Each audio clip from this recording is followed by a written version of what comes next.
ஒன்று காரியங்களை மாத்திரம் வேதாகமத்திலிருந்து நான் ஞாபகப்படுத்தி சீக்கிரமாய் நிறைவு செய்ய விரும்புகின்றேன். முதலாவதாக, நாம் போதகர்களை எப்படி நடத்த வேண்டும், சபையார் விசுவாச பெருமக்கள் நாம் எப்படி இருக்க வேண்டும் என்று சொல்லி வேதத்தின் அடிப்படையிலே நாம் பார்க்கும்போது, அப்போஸ்தலனாகிய பவுல் எபிரேயருக்கு எழுதின நிருபம் 13ஆம் அதிகாரம் அதனுடைய 17வது வசனத்தை நாம் வாசிக்கும்போது, எபிரேயர் 13ஆம் அதிகாரம் 17வது வசனம் ஒருவர் வாசிக்கலாம். உங்களை நடத்துகிறவர்கள் உங்கள் ஆத்துமாக்களுக்காக உத்தரவாதம் பண்ணுகிறவர்களாய் விழித்திருக்கிறவர்களானபடியால் அவர்கள் துக்கத்தோடே அல்ல சந்தோஷத்தோடே அதை செய்யும்படி அவர்களுக்கு கீழ்ப்படிந்து அடங்குங்கள். அவர்கள் துக்கத்தோடே அப்படி செய்தால் அது உங்களுக்கு புரோஜனமாய் இருக்க மாட்டாது. அன்பான தெய்வ பிள்ளைகளே, சபை போதகர்கள் அந்த சபை திருச்சபையின் விசுவாசிகளுக்கு அவர்களுடைய ஆத்துமாக்களுக்கு உத்தரவாதம் பண்ணுகிறவர்களாய் இருக்கிறபடியினாலே, நீங்களும் நானும் ஒவ்வொரு விசுவாச பெருமக்களும் நமக்கு கொடுக்கப்படுகின்ற நம்முடைய திருச்சபையின் போதகர்களை ஒருபோதும் துக்கப்படுத்த கூடாது என்று சொல்லி வசனம் சொல்லுகிறதை நாம் பார்க்க முடிகிறது. என்னை பொறுத்த வரைக்கும் பெரிய திருச்சபை சின்ன திருச்சபை போதகர் என்றில்லை. பெரிய திருச்சபையில் இருக்கின்ற போதகர் அநேக ஆத்மாக்களுக்கு அது உங்களுக்கு புரோஜனமாய் இருக்காது என்று சொல்லி வசனம் சொல்லுகிறதை நாம் பார்க்க முடிகிறது. எண்ணாகமம் புஸ்தகமும் 12ஆம் அதிகாரத்திலே நான் படிக்கும்போது மோசே என்கிறதான ஒரு தேவதாசனை குறித்து நாம் பார்க்க முடிகிறது.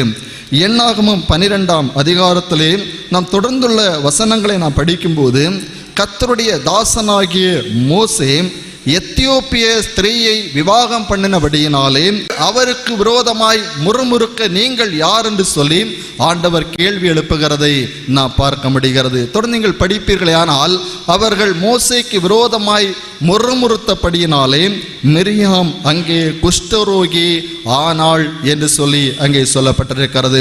நமக்கு கொடுக்கப்பட்டிருக்கிற மேய்ப்பர்களை ஒரு விசுவாச பிள்ளை, ஒரு விசுவாச குடும்பம் துக்கப்படுத்துமையானால் ஒருவேளை அந்த குடும்பம் தேவ ஆசீர்வாதத்தை பெற்றுக்கொள்வதற்கு நீங்கள் அந்த ஊழியக்காரரை துக்கப்படுத்துவது காரணமாய் இருக்க வாய்ப்புண்டு.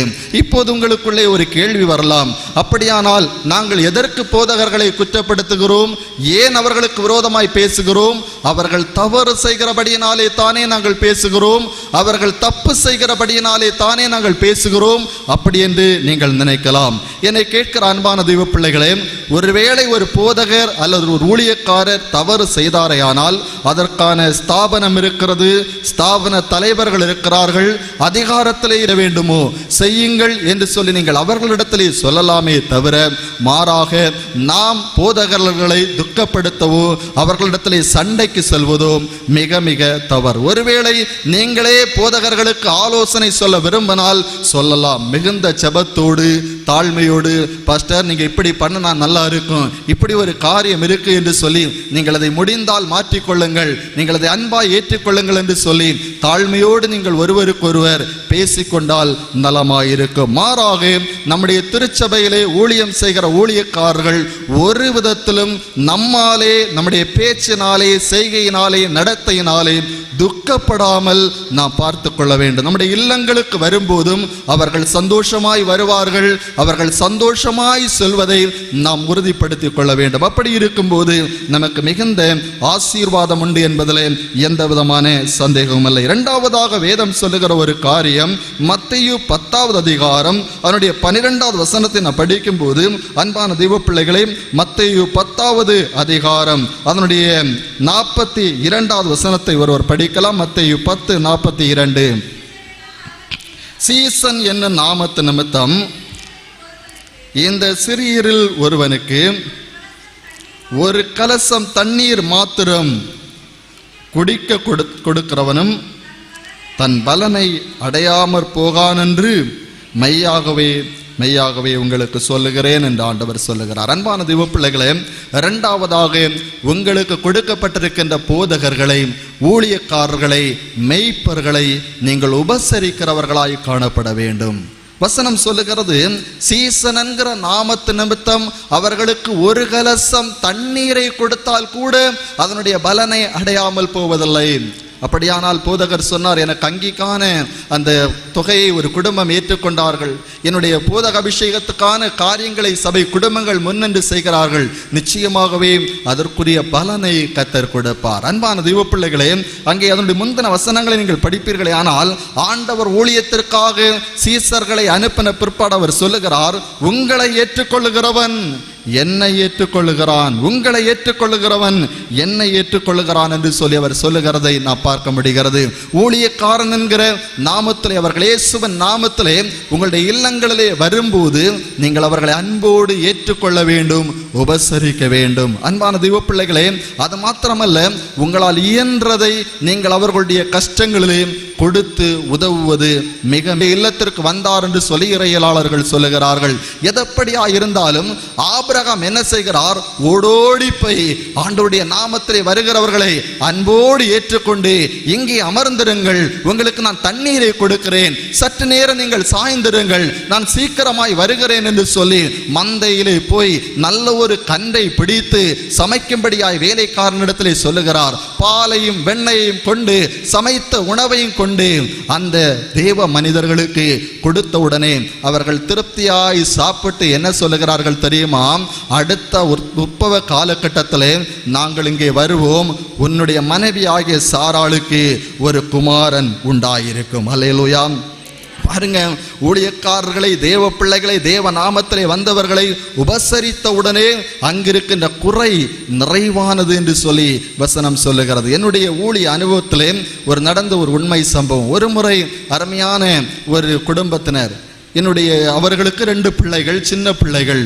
அவர்கள் ஒரு முறை சென்னை பட்டணத்திற்கு அவர்கள் விருந்தினருடைய இல்லங்களுக்கெல்லாம் சென்று விட்டு அவர்கள் வீட்டிற்கு வரும்போது பிள்ளைகளுக்கு போடுறாங்க. மருத்துவர்கள் சொல்லுகிறார்கள், அந்த பிள்ளையினுடைய தலையிலே ஒரு பிரச்சனை, அதனால தான் அந்த பிள்ளைக்கு இந்த நிலைமை, நீங்கள் ஜெபம் பண்ணுங்க அப்படின்னு சொல்லி குடும்பத்தினரிடத்திலே சொல்லுகிறார்கள். எல்லாரும் கண்ணீரோடு இருக்கிறார்கள். இந்த செய்தியை கேட்டவுடனே என்னுடைய உள்ளம் பயங்கரமாய் உடைந்தது. ஏனென்று சொன்னால், என்னுடைய பிள்ளைக்கு தலையிலே வைக்கக்கூடிய ரீத்தை, அலங்கார பொருட்களை தந்த அந்த பிள்ளைக்கு தலையிலே பிரச்சனையா ஆண்டவரே என்று சொல்லி என்னுடைய கண்ணீரை என்னால் கட்டுப்படுத்தவே முடியவில்லை. என்னுடைய மனைவியினிடத்திலே சொல்லி, நாங்கள் அந்த பிள்ளை டிஸ்சார்ஜ் ஆகிறது வரைக்கிலும் எங்களுடைய கண்ணீரை கட்டுப்படுத்தவே முடியவில்லை. ஆண்டவர் அற்புதமான சுகத்தை அந்த பிள்ளை கொடுத்தார். என்னை கேட்கிற அன்பான தெய்வ பிள்ளைகளே, ஊழியக்காரர்களுக்கு நீங்கள் செய்கின்ற சின்ன சின்ன காரியங்களாயிருக்கும், அது அவர்களுடைய இருதயத்திலே அதிகமான சந்தோஷத்தை கொண்டு வரும், அதிகமான மகிழ்ச்சியை கொண்டு வரும். அன்பான தெய்வ பிள்ளைகளே, இன்னும் நான் முன்பிருந்த ஒரு திருச்சபையிலே அருமையான ஒரு குடும்பம் உண்டு.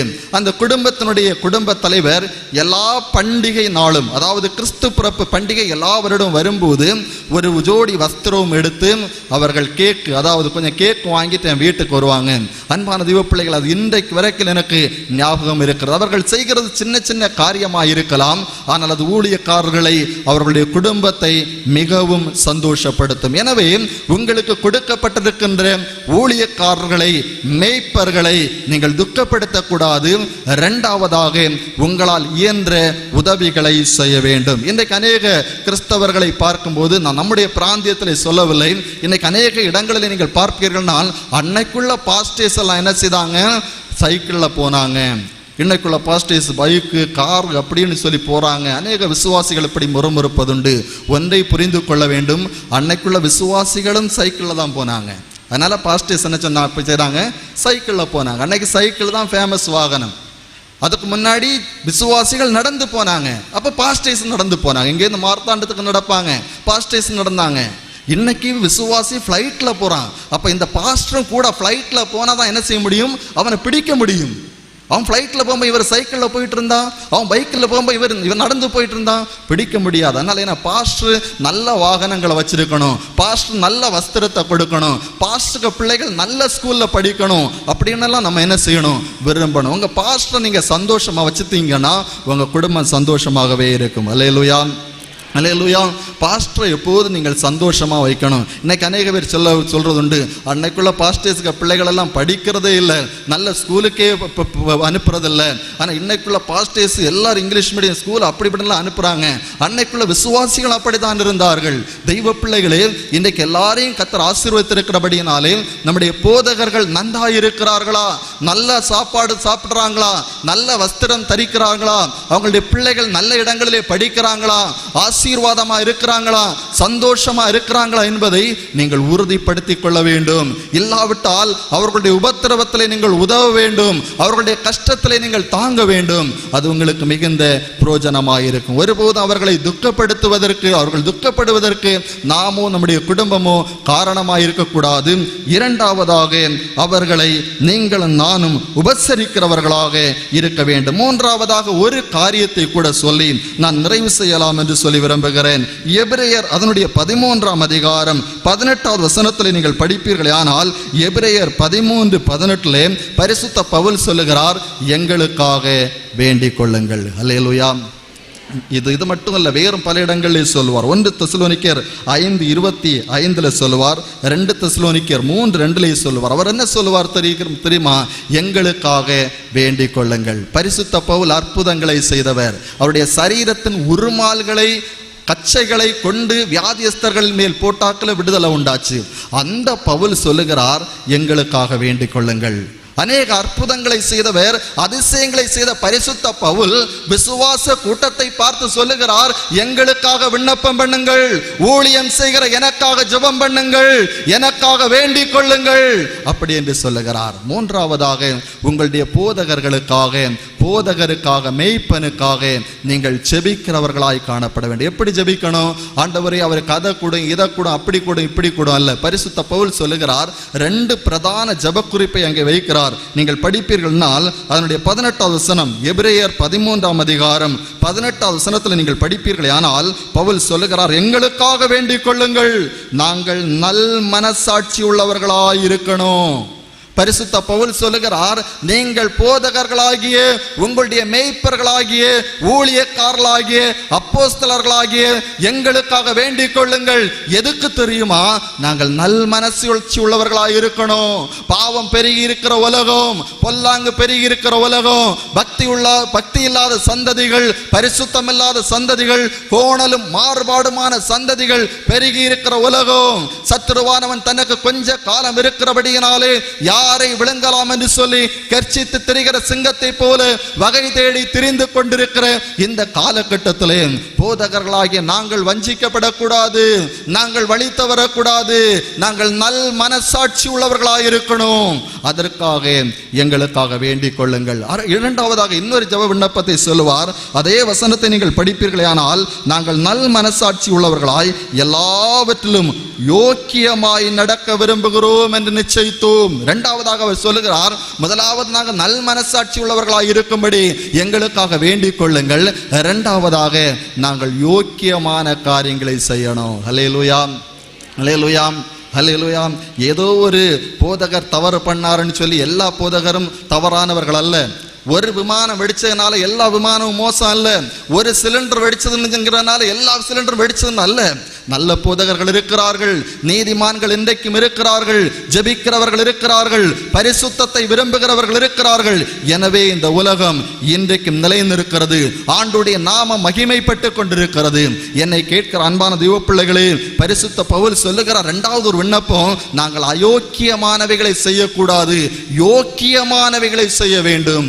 எவ்வளவு அருமையான வார்த்தை! போதகர்களாகிய நாங்கள், அப்போஸ்தலராகிய நாங்கள், ஊழியக்காரர்களாகிய நாங்கள் யோக்கியமானவைகளை செய்யும்படிக்கு எங்களுக்காக வேண்டிக் கொள்ளுங்கள். அன்பான தெய்வ பிள்ளைகளே, தேவ பிள்ளைகளாகிய நீங்களும் நானும் நமக்காய் கொடுக்கப்பட்டிருக்கிற மேய்ப்பர்களுக்காக ஜெபிக்கிறவர்களாய் இருக்கணும். எப்படி ஜெபிக்கணும்? எங்களுடைய பாஸ்டர்ஸ் எல்லாரும் நல் மனசாட்சி உள்ளவர்களாய் இருக்கட்டும் ஆண்டவரே, பரிசுத்தம் உள்ளவர்களாய் இருக்கட்டும் ஆண்டவரே, உமக்கு பிரியமானவர்களாய் இருக்கட்டும் ஆண்டவரே, அவர்கள் யோக்கியமானவைகளை செய்யட்டும் ஆண்டவரே, அப்படி என்று சொல்லி நீங்கள் ஜெபிக்கிறவர்களாய் இருக்க வேண்டும். 3 காரியங்களை சொன்னேன். விசுவாச விசுவாச பெருமக்களாகிய நீங்களும் நானும் ஒருபோது நமக்கு கொடுக்கப்பட்டிருக்கின்ற மேய்ப்பர்களை துக்கப்படுத்தக்கூடாது. இரண்டாவதாக அவர்களை உபசரிக்கிறவர்களாய் அவர்களுக்கு உதவி செய்கிறவர்களாய் இருக்க வேண்டும். மூன்றாவதாக அவர்களுக்காய் நாம் செபிக்கிறவர்களாய் இருக்கும் போது ஆண்டவர் விரும்புகிற மகிமையான எழுப்புதல் இன்னும் நம்முடைய தேசத்திலே, குடும்பங்களிலே, நம்முடைய உலக நாடுகளுக்குள்ளே, திருச்சபைகளுக்குள்ளே உண்டாகும் என்பதிலே எந்த விதமான சந்தேகமும் இல்லை. ஆண்டவர் தாமே தொடர்ந்து நம்மை ஆசீர்வதிப்பாராக. ஆமேன், ஆமேன்.